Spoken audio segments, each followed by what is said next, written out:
Welcome to All Things Pilates, Season 4.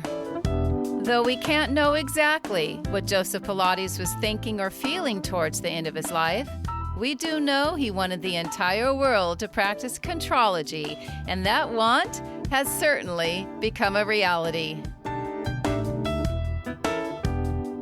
Hello everyone, I'm Darian Gold, and here on All Things Pilates, we explore the man, the method, and how his genius continues to influence and inspire.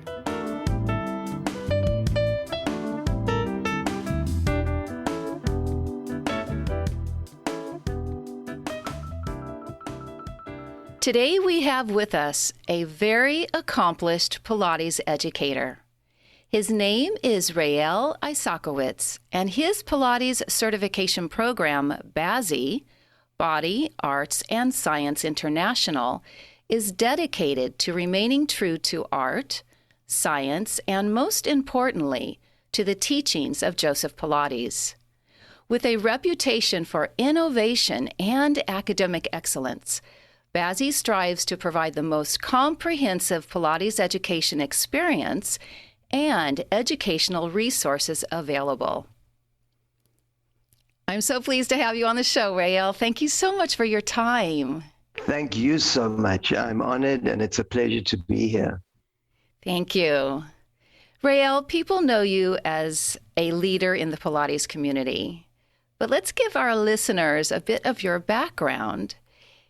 So, when and why did you even begin learning Pilates? How did you even hear about it?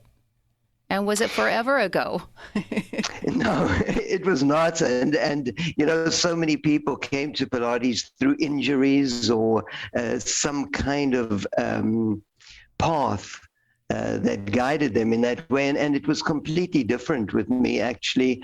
For years and years, since my early youth, my early teens, I was fascinated by different forms of human movement. I was an athlete. I started as a competitive swimmer when I was very young. And then in my early teens, was fascinated with yoga, dance, Tai Chi, martial arts, different forms of movement. Later on, I went to college and studied physical education with a focus and emphasis on exercise physiology and biomechanics. And in the late 70s, I was already dancing a lot. As I say, I was immersed in my studies of the science and the art of human movement. And in my exploration of different movement forms, I came upon Pilates. And first through the Eisen and Friedman book, and later on through the dance studio that I was dancing at, the Batdor Dance School in Tel Aviv, Israel. And they had a Pilates studio there. And I was introduced to it, and I was fascinated by it, but it was certainly not a monogamous relationship from the get-go. I was intrigued, I was interested. Certainly I wanted to explore more, and it was in a sense love at first sight, but not this is what I'm going to commit my life to. It took years before that happened. And it became one of the movement forms that I delved in and started exploring, reading up more, and really embarked on another adventure. You were practicing the Pilates method in a college setting? No, in a dance setting. In a dance school? Mm-hmm. Yeah, at the Batdor Dance School. The Batdor Dance Company in Israel was at the time the top dance company, and I had the pleasure of studying at the Batdor Dance School, one of the places where I studied dance, and they had a studio at the dance school. With apparatus? With apparatus, yep. hmm And a wonderful colleague of mine, Dalia Manfer, one of the first in Israel to do Pilates, was a good friend of mine from college. We were at the same college. And she was very instrumental in opening my eyes to the method. And I found it fascinating. I would go to the studio, and I couldn't afford much at the time, but I would watch some of the top dancers doing Pilates. One that always comes to mind is Galina Panov, a Russian dancer that was living in Israel and performing with the Bator company, Valerie and Galina, a couple. And I was just fascinated by it. But again, there were many other movement forms that I was involved in at the time, both Eastern and Western, which I found that was one of the things about Pilates, was that I found that in a way it bridged, for me, the Eastern and Western forms of movement and disciplines. With all of your movement that you were embarking on, was there something different that you were experiencing with the Pilates method that made you go, I have all this other dance training, but I am feeling something different? Well, it seemed to me, and, Darian, all our experiences are so different, and I think we bring to it our life experience and even where we are in our lives at that time. But I was so immersed in exploration and the mind-body exploration, and it was fine for me to be in gyms and doing exercise physiology research and biomechanics research and working out in gyms. But really what I was so attracted to was more the yoga mindset of a mind-body system, Tai Chi, yoga. That was my fascination in my probably mid and late teens. So when I looked at Pilates, it, for me, brought the physicality of a workout, which, although I studied Ashtanga yoga, which is very physical, but it brought into play apparatus, which was more like a gym setting for me, using resistance, using springs, using load on the body, which as an exercise physiologist, I recognized that to create change in the musculature needed to be overloaded. We couldn't just imagine that there was overload. There needed to be overload. At the same time, I saw a way of bringing the mind and the spirit into the work. And I started reading up about it, and later on came upon Joseph Pilates, his own books, where he speaks so much about the duality, or in fact the body, mind, and spirit, bringing them all together in an integrated way.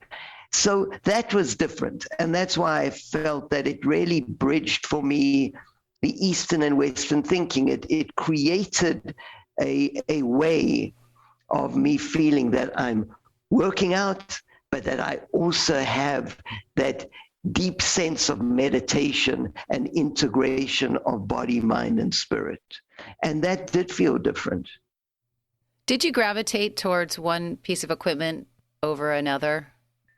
Well, that really takes me many years down the road, because the first piece that I was introduced to was the Reformer, as many of us were. But the piece that I had my first love affair with was the Wonder Chair, for yes. Sure. And that had so much to do with Kathy Grant, who was the person that really introduced me to the essence of the Wonder Chair. I hadn't seen a Wonder Chair in the early years. I can't even remember whether there was one in Israel. And then when I went to London, following Israel, I went to London to do my graduate studies in dance, and worked in London for many years. And I don't remember seeing a wonder chair in London. Definitely. I don't remember about Tel Aviv. But I had, when I visited New York and I studied brief periods with Romana, I was introduced to the wonder chair. So I knew some work on the wonder chair. But in 1991, I met Kathy. And it was around the wonder chair that we met. And I had one of my most profound experiences in my career with Kathy. And it was nothing short of an epiphany for me. A very humbling experience and a difficult one, but an epiphany nevertheless. And I just was absolutely captivated. Say more. Well, that's what it was, Darren. It was the beginning of a very long relationship with Kathy and I, a relationship that started as a teacher-student and then more as a mentor-mentee, and then evolved into a very deep friendship. And that was over, probably a period of close to 20 years. There's no doubt that because of that, my feelings for the wonder chair were so deep. And Kathy and I spoke many times about how do we make this piece of equipment more known. Me on the West Coast, her on the East Coast. In 1996, I believe it was, I gave a workshop in the UK, in London, on the wonder chair. And people were just fascinated by this piece of equipment. They had studied Pilates for so long, but didn't know that this piece existed. And I have to say, though, that my first experience on it with Kathy was very humbling because I was already an accomplished professional. I'd been dancing for years. I had a master's degree. I had a degree in the science of human movement, the art of human movement, and had been doing Pilates for many years. And I got on the wonder chair. I did not know Kathy. And she asked for a volunteer, and I foolishly volunteered myself because I was one in the group that knew a little on the chair. And she poked and prodded and pushed, and I'm just looking at her and I'm thinking, what are you doing? And, she was literally, figuratively and literally tearing me apart. And she was not a warm and cuddly and fuzzy person. She was quite harsh. And, she said, you're just working from the outside. You're athletic. You can do the work. You're strong, but you're not coming from the right place. And I went back to my hotel that night and I thought about it. And I really felt, first of all, I felt like an absolute beginner. But I felt that night I had to decide either I was going to be prepared to learn to crawl again and walk again and start from the pelvic curl, but look at it from a completely different perspective. Or I must just say, this has been a great 13 years. I loved my 13 years, but I am going to do something else because Pilates deserves something that I don't. I've either got to be fully immersed, 100%, or I'll do it now and again, but I'm going to find a different career path. And I got up the next morning and I decided I'm going to learn to crawl again. And I'll go back and I'm going to work with Kathy and she's going to teach me to see things in a different way because she seemed to have a certain intuition about the body that was almost like she had X-ray vision. She knew it was happening before I even knew it was happening in my body. And I've always said that I want even beyond X-ray vision. I want MRI vision. I want to see this process that's happening in a person's body really just when that neuromuscular impulse kicks in and the person doesn't even know it's yet happening. And Kathy, I credit that aspiration 100% to Kathy. So I know that's a long answer to a short question of which piece of apparatus you love, but that was my first love affair, was absolutely with the Wonder Chair. And Kathy wrote the foreword to my book, Pilates. I asked her to write the foreword, but I didn't know what she was going to write. And I wrote the preface, and she didn't know what I was going to write. And we wrote about exactly the same moment and experience of how we met each other from each other's own perspective. And that point, you moved to New York City to work with her, or were you already in New York after London? No, I wasn't living in New York. I actually moved from London to Australia. I moved actually through the East and traveled through the East for a while and spent time trekking in the Himalayas, and eventually landed in Australia, where I was offered a position at a performing arts college as a dance teacher. And I actually was the director of the modern dance department.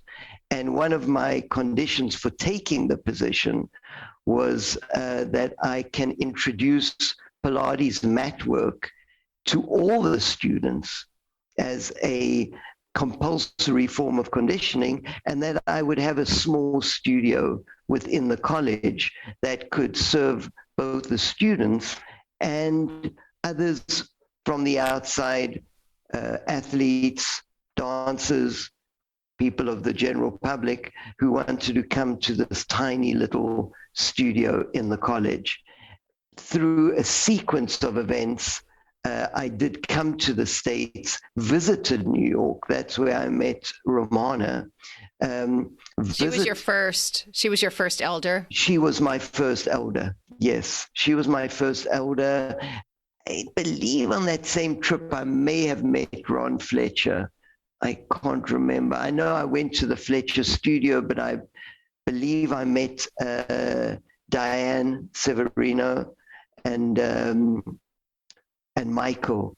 But I spoke to Ron on that trip for sure, but I'm not sure whether we met on that first trip I made to the States. And then but Romana was definitely the first elder that I worked with more intensely and more extensively.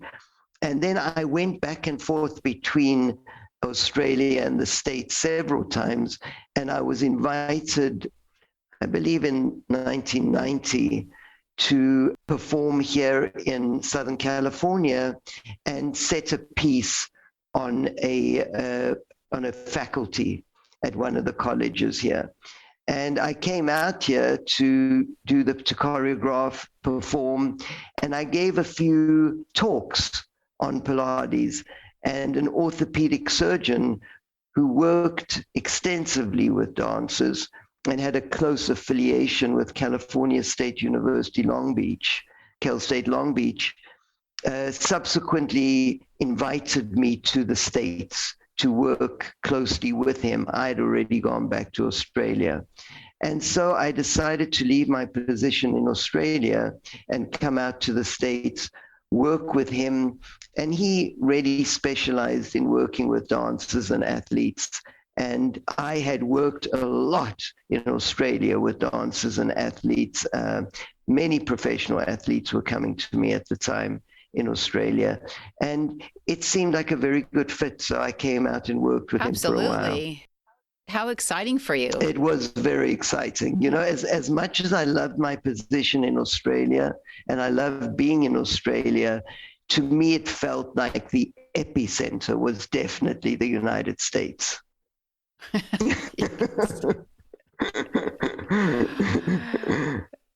Yes.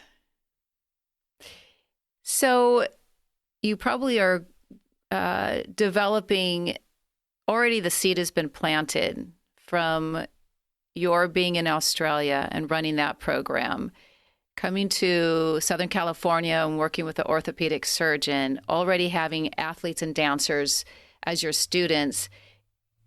It probably made it seem like a natural evolution that you would end up having your own program. You didn't probably have to think too hard or too long, correct? Well, I didn't, but I, I don't want to fool you or anyone else that there was some grand business plan behind it, because there was not. Uh, it took me, just to put it in perspective and in context, it took me probably 5 years of doing Pilates before starting to teach Pilates. And then it took another 5 years to feel that I can guide students through the process of study. And that actually happened in Australia. I was in Australia. I'd been doing Pilates for about 10 years. And I had a group, or several people, ask me whether I could teach them. And my first group of students, this was in 1989, were three wonderful women, one a dancer, one a physical therapist, physiotherapist over there, and one an actress. And they were coming to me as clients, and they asked, could I teach them? And I felt that what was lacking at that time was a curriculum-based, structured program with a syllabus where people could not just apprentice with me, but go through a process of learning where they would study the science of human movement. They would study anatomy, physiology. They would have a good understanding of the human body. Then we could systematically go through modules of study and look at the different apparatus and this vast repertoire. And in so doing, I developed a teaching methodology that I call the BASI block system, which is a teaching methodology that everything is based on to this day. All our teaching is based on. So that was the first group I taught in 1989, and a seed was planted. So when I came to the States, there were no training programs out here in Southern California. In fact, I was one of the very first. As far as I know, there was only one other studio that opened around the same time as me here in Orange County. And again, people asked whether I would teach them. And the training program was tiny, Darian. It was tiny. It was just the studio started booming. The studio became very busy, but only as busy as I could grow, because it was just me teaching initially. And then I trained that first group of instructors and they started teaching with me. But the studio was a far bigger business than the training organization. They had two different names. The studio was On Center Conditioning, commonly called On Center, and I remember. The training program was BASI Pilates.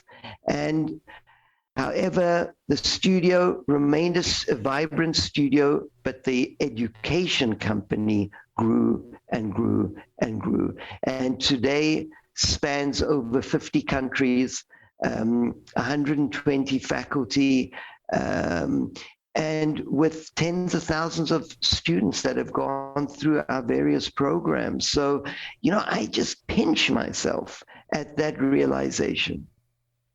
I can imagine.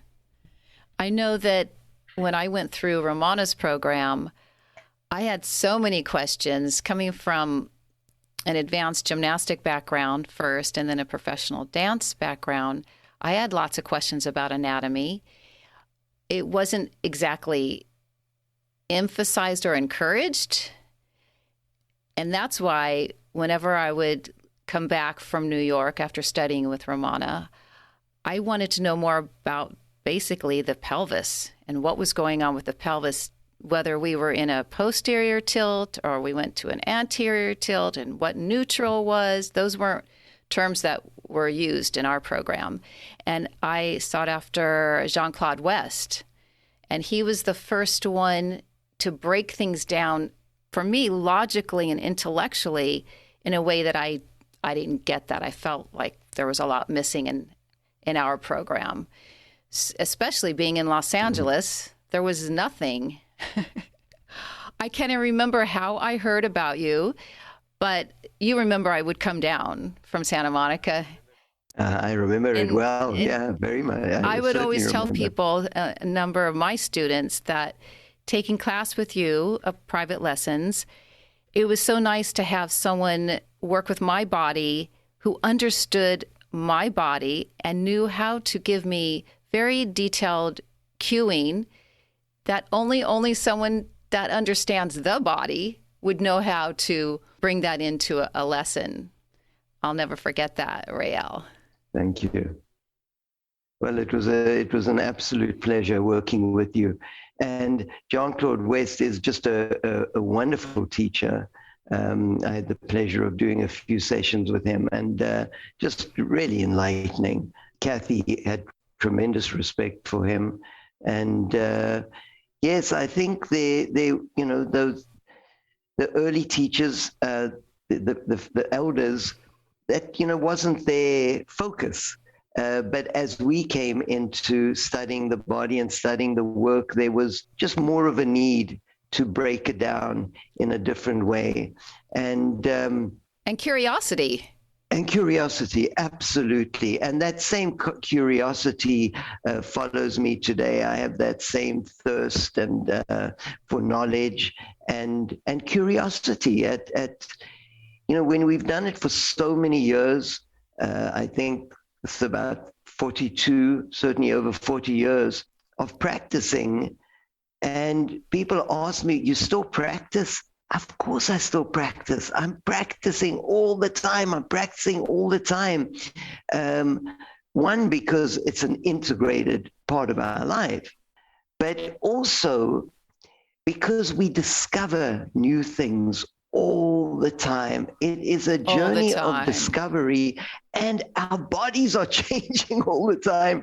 So, no sooner have we discovered something, we wake up the next day with a different body, and now we need to practice again and see what it feels like in a body that is changing. And at the age of very soon 67, that the changes become more rapid, and we need to accommodate for those changes. Maintenance. Mm-hmm. Definitely.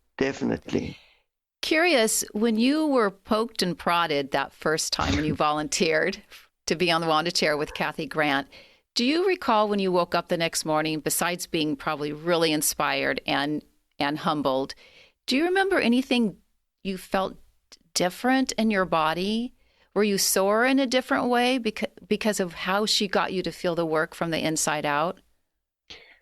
I didn't feel sore, but I definitely felt more aware.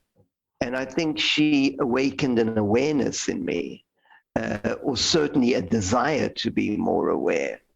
And, having spent time with Romana and Kathy and Ron and a limited time with Eve Gentry, they were all so different. And yet I loved each one of them for who they were and what they brought to the work. And later on, meeting Lolita, such a wonderful person. But what I loved about Romana, and we spent time together both in New York, and then when she'd come out to LA, I would always drive up to see her. Yes. I remember driving up on my motorbike many times. And then I had the pleasure of hosting her once at my studio down here in Newport Beach. I think it was the studio before the one you used to come to, and around 1993, 94 maybe. And I absolutely love the kind of workout that it's so dynamic and so athletic. And she was just such a bubbly spirit.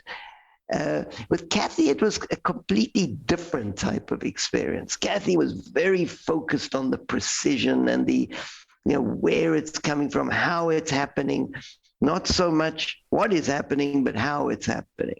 And then, Ron just had this beautiful dancey feel about his work. And, so and Eve seemed like a poet, she was such a gentle person. And the way she spoke to me, it was like poetry in motion. So each one of them so different. Of course, I got to know Kathy the best. And another person that had a very profound influence on my career, particularly in the earlier years, was Alan Herdman. And such a wonderful teacher, wonderful man, insightful in so many ways. It's fascinating that everyone brought their own experience with Joe and then how they interpreted what they felt within the system. And then that's what they imparted to their students. Exactly. That's what it was so fascinating to me. And it also made no sense to me. And I'm probably going out on a limb saying this, but it made no sense to me when people would say there is only one way to do it. Because I had studied with 4 people who studied with Joseph Pilates. It's the closest I could get. And each one of them was a wonderful teacher. It's not that I could say, oh, well, there was only one good teacher among them. No, they were all such wonderful and brilliant teachers, but they could not have been more different. And they brought, even if they were doing the same movements, although the way they taught the movements were even quite different, they brought such a different focus to the movement. The path to get there was so different. And it really baffled me and continues to, why anyone would say that there's only one way. Now, I think we need to treasure and protect the works of Joseph Pilates.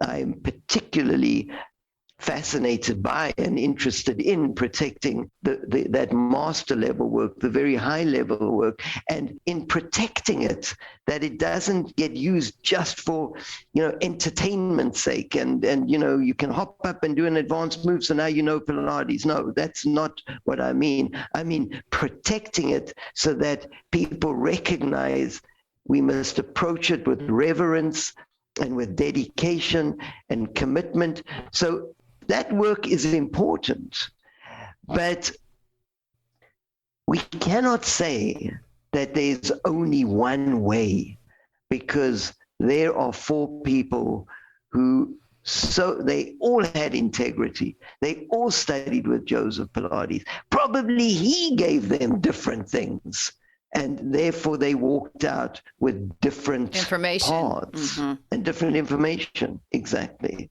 Well, we can say that now about your system or your interpretation of the work, right? Absolutely. And you have other ideas about the ultimate impact of your program. Can you speak about that? I'd be delighted to. Over the years, I've recognized, I had another somewhat of an epiphany at a very, it was quite a dramatic moment actually, where I was teaching in Italy in 2017. We were doing one of our events called Learn from the Leaders, which is essentially a conference where we try and bring people together that all can offer a lot, and students that can hopefully learn a lot. And we were in a little town called Prato in Italy, gorgeous little village, and there were about 100 people there. And some of the participants were introducing themselves. And there was a participant, Tali, that I had known for years. She was one of our faculty, and I'd known her for probably 15 years at the time, and a student of ours, Sandy, from Lebanon. And as we know, those are neighbors that do not live in a neighborly way. And at one moment, Tali said, everyone was sitting around and she was talking, and she said, could I give my sister from Lebanon a hug? And the 2 of these just incredible women stood in the center and were holding each other and hugging each other. And at that moment, I got chills. I had tears running down my face. And I thought, having lived in Israel for so many years, having I know the region so well. And I felt BASI started as being all about movement.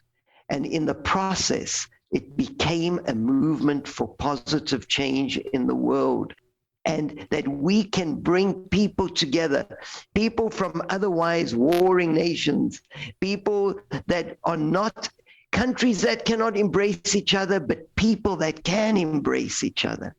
And I realize how important this BASI family is. We call it the BASI family. And I grew up in such a tight-knit family, and the family culture was permeated every aspect of my life.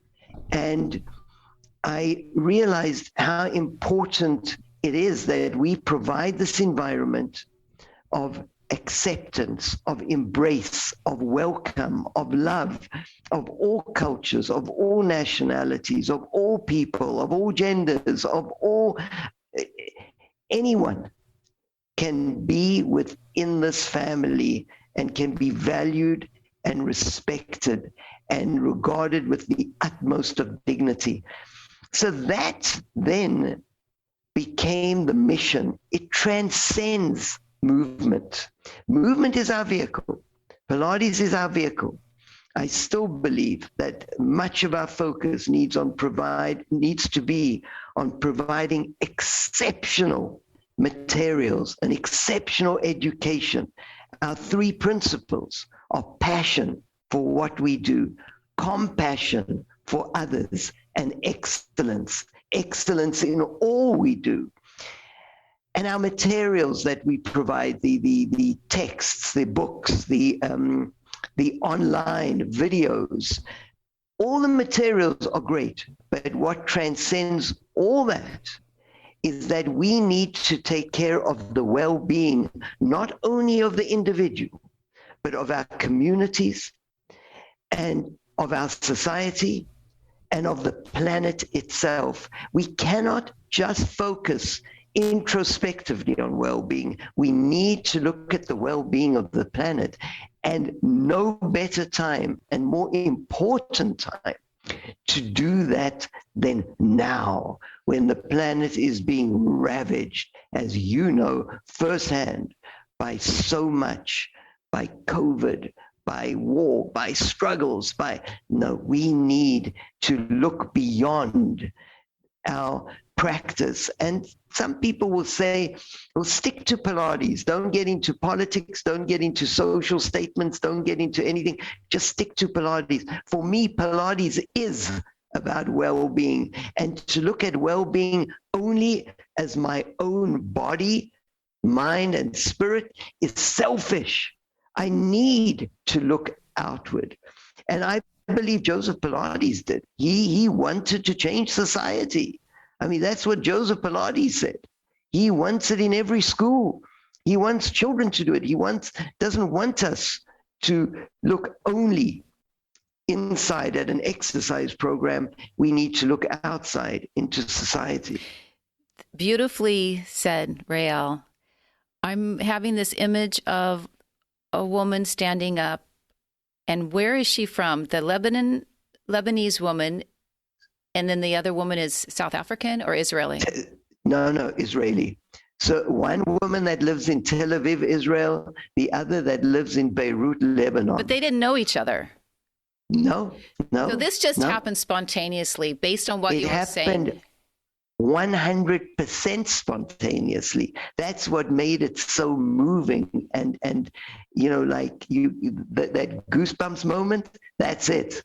When two women that did not know each other, that came from two countries that are not at peace with each other, ever, and meet in Italy and can hug each other and study together and laugh together and go and break bread together and have dinners together. And you know what? Still stay in touch almost every day together. They can't visit each other, but they can speak to each other.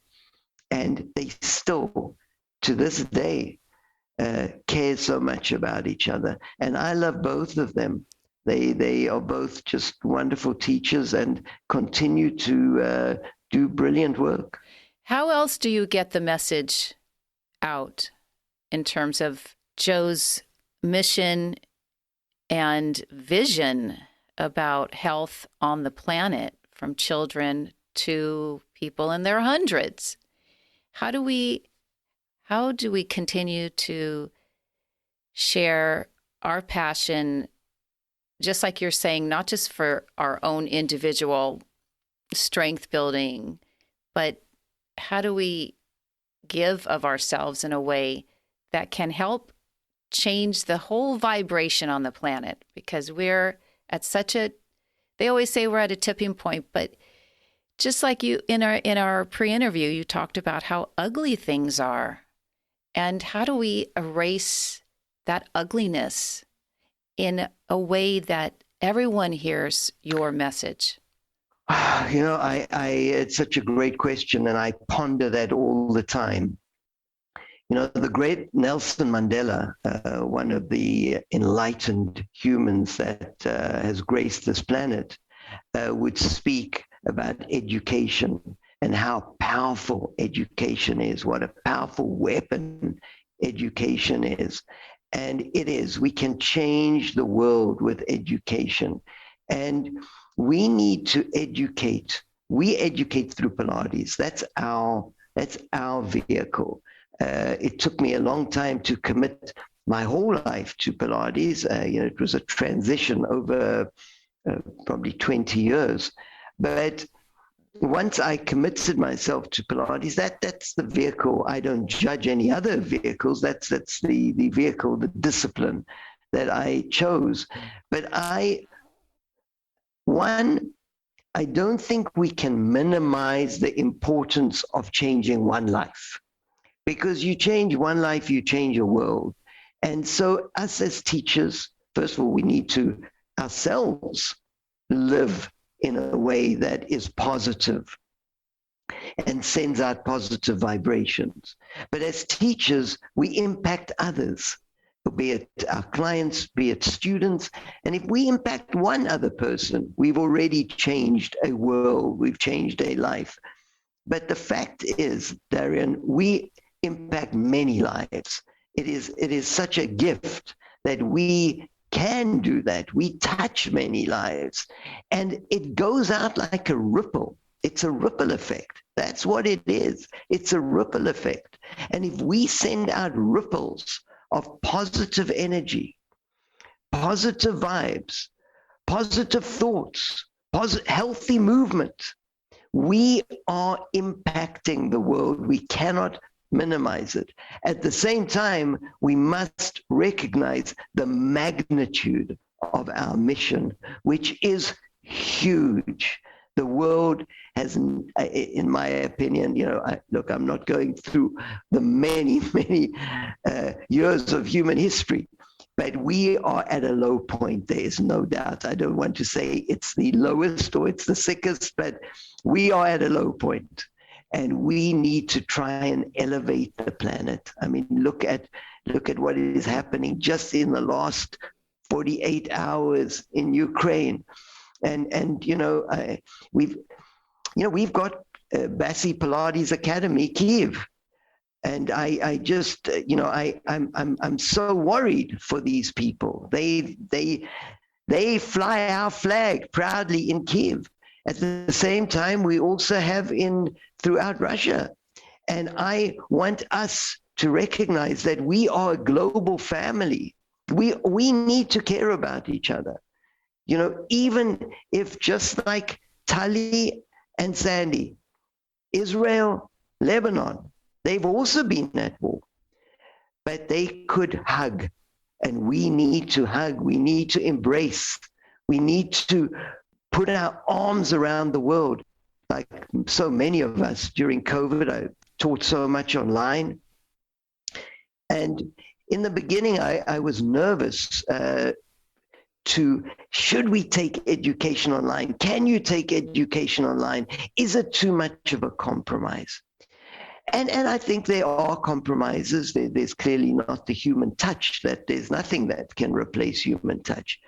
But there is something very powerful about it.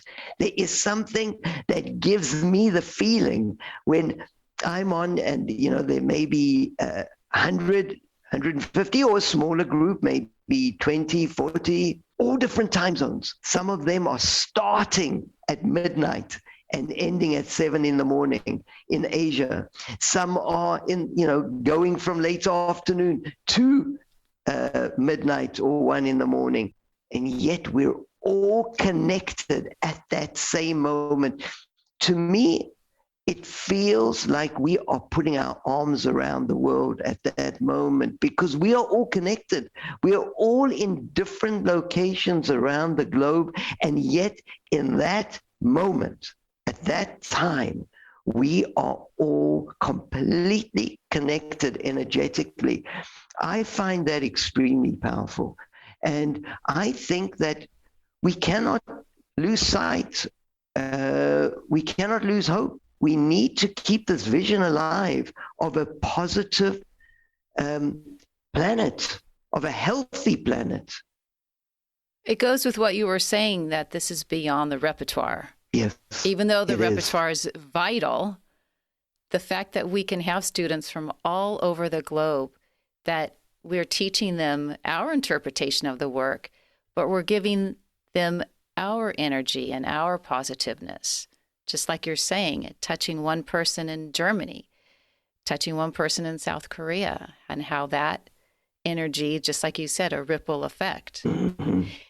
Rael, if those listening want to join your family, because it sounds awfully lovely, how best to make that happen? I would start by contacting us through our website, basipilates.com,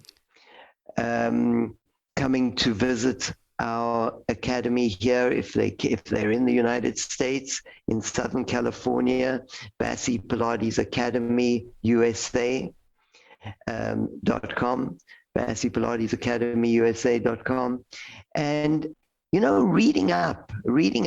I think it's so important that when you devote yourself to studying with anyone or with any particular school, you educate yourself. You look into the background, see if the approach, if the philosophy resonates with you.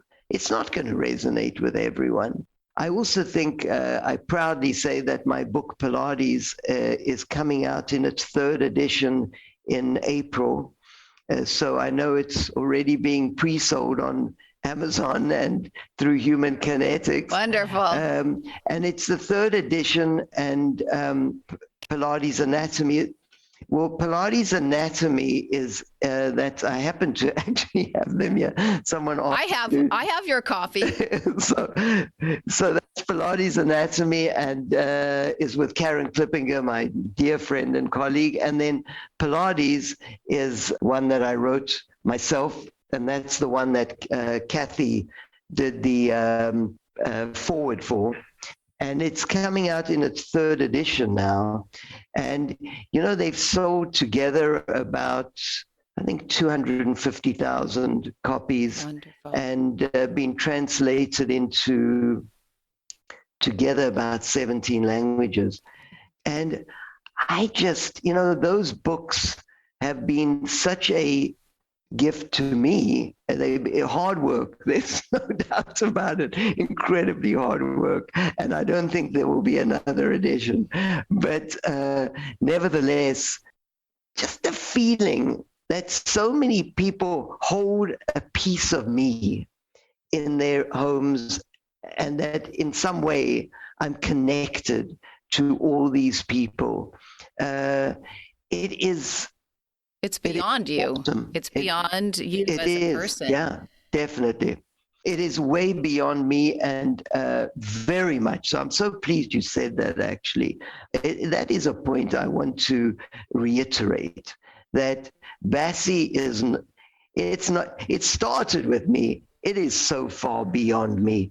As are my books, even though I wrote them, they have transcended one person. They are so much bigger. And I actually derive tremendous pleasure from stepping back and hopefully not being so involved, and seeing the generations of teachers, the generations that I have taught and that those that I taught have taught, seeing them all coming up, taking over, and ensuring that we continue this legacy in perpetuity. And my legacy program, which is a 4-part program, the Mentor, Master 1, Master 2, and Honors. And it takes a long time to complete that whole process. But people get this folder, which is compiled of over 500 pages of movements and exercises. On each page, there are 2 exercises. So you can imagine the body of work that is involved there. And now I'm, for the first time, preparing my legacy faculty. These faculty, just a select few, a handful of teachers around the globe that will now start. Until now, it's only been carry the torch. And carry the torch, exactly. And I love that. I don't feel saddened by that. I rejoice in that. That you've done your work. Legacy, you've done your work. I've done my work. Exactly. Well said. I've done my work, and I just, they are better than I ever was. And they do the work so beautifully, and I love seeing them doing the work. And the other day I was doing just a session with a group of students, faculty, and those preparing to be faculty in Japan. And I looked at all these different centers throughout Japan, and all of them working so hard and trying to be so true to the work and so precise, as is my approach. And I thought, what a wonderful sight to see all these young, excited people on the other side of the globe practicing so hard. I'm just so inspired by it all. The greatest gift to you because of what you've put forth. Without a doubt. That is my ultimate reward. Rael, I would love for you to come back. I feel like we could keep talking and talking. We could. Thank you so much for your time. And once again, those who want to reach out to you, the easiest way would be BASIinternational.com. BASIPilates.com. BASIPilates.com. And for those, I will just add, for those that are in the UK, I will be in London in end of April, early May. We're having a huge event there. And then I'll be in South Korea in June or July. And so whether you're in Europe, come to London. If you're in Asia, come to Seoul. And if you're around here in the United States, come visit us in California. Wonderful. Thank you, Rael. Thank you so much, Darren. It's been an absolute pleasure. All Things Pilates is produced, edited, and hosted by me, Darian Gold. Mastered audio mix by Fabian Romero. Theme music, Soul Blue Piano Shuffle by Boom Zoom. There is a piece of sage advice which I have posted on my refrigerator. It's by Scott Peck in his book, The Road Less Traveled. The truth is that our finest moments are the most likely to occur when we are feeling deeply uncomfortable, unhappy, or unfulfilled. For it is only in such moments, propelled by our discomfort, that we are likely to step out of our ruts and start searching for deeper ways to truer answers. So just maybe, if we do find our deeper truth, we'll be more able to give of ourselves for a greater good. As always, I remain in awe of Joe's work, and I look forward to being with you in a couple of weeks for another episode of All Things Pilates.